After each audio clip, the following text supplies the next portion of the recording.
Hey everybody, how are you doing? Great to be able to connect with you in another e-link.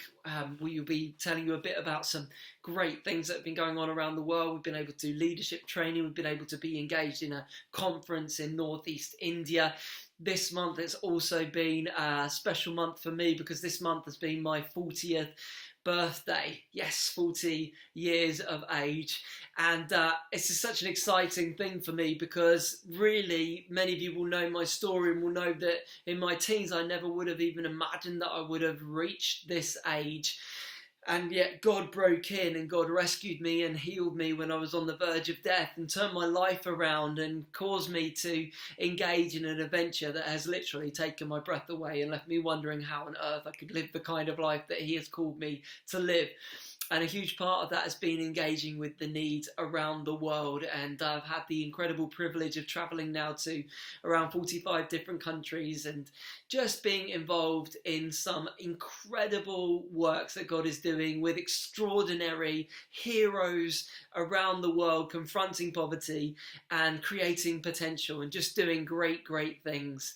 And I've just been so struck, partly, I guess, because this is what we've been looking at in this conference in India with the radical call to discipleship that you and I have. It's often said that salvation won't cost us anything. Salvation is a gift of God. It is by grace that we are saved. It's not of our own merit. It's not of our own work. There's nothing that we could do that could buy our salvation. But the reality is, to become a disciple of Jesus will cost us everything. The Bible doesn't really talk about Christians as such. It very rarely uses that term. I believe it's only 3 times that it uses that term, but it uses well over 100 times the term disciple. The promises that Jesus made were made to disciples. And to be a disciple, many of you will know this, but to be a disciple meant a lot more than just knowing what your teacher knew. When we have a student and mentor relationship, the student wants to know the information that the teacher has. Why? Because, we need to pass a test. We need to be able to get on to the next grade. We need to be able to advance in our career. That's not what the Bible is talking about when it talks about discipleship.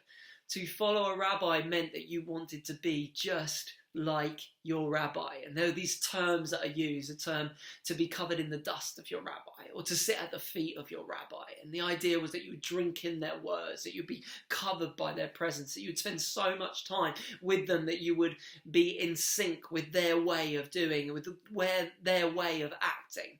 And so Jesus went to the unqualified. He went to the extremities of his culture. He went to fishermen and to tax collectors on the one hand, and then zealots on the other. He got the most unlikely bunch of people to work together, the people who had never made the grade as far as the religious Jewish system of learning was concerned, people who were working in their parents' trade, probably within their teens at this point.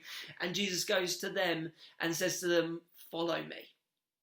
And they drop everything and they follow Jesus.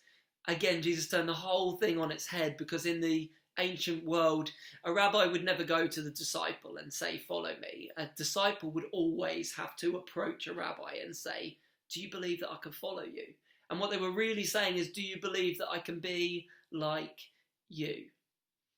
And the rabbis would put them through these stringent tests, and more often than not, they wouldn't be able to pass the test. Jesus goes to those who had never passed the test and he says, "Follow me." But what is Jesus really saying? Jesus isn't saying, "Come and carry my bags for me." He's not saying, "Just come and hang around with me because you clearly haven't got anything better to do." No, Jesus looks into their eyes and says, "Follow me." But what he's really saying is, "I believe that you can be just like me. I believe that the works that I do, you will do also, and even greater works than these, because I go to my Father." Jesus looked into their eyes and essentially said, "In the same way that I've been sent, now I'm going to send you."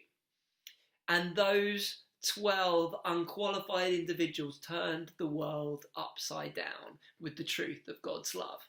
What would happen if we all believed in ourselves the way that Jesus believes in us? If we believed, Peter says to Jesus when Jesus is walking on the water, "If that's you, ask me to come and I will walk out on the water too." Why? Because, if my rabbi is doing it, then I will do it too, because I want to be just like him.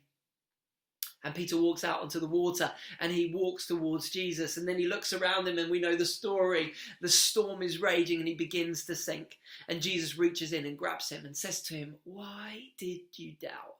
Who did Peter doubt? Peter didn't doubt Jesus. Peter doubted himself. And this is our Achilles heel. We so often doubt ourselves. But my challenge to you today, my challenge to myself today is, if God believes in me, who am I to not believe? If God calls me into his mission and his movement, who am I to disqualify myself or to abdicate my responsibility? So may you hear the voice of your rabbi today. May it ring out loud and true. May you hear him say, "Follow me," and may you drop everything and step out into the mission of Jesus. God bless you.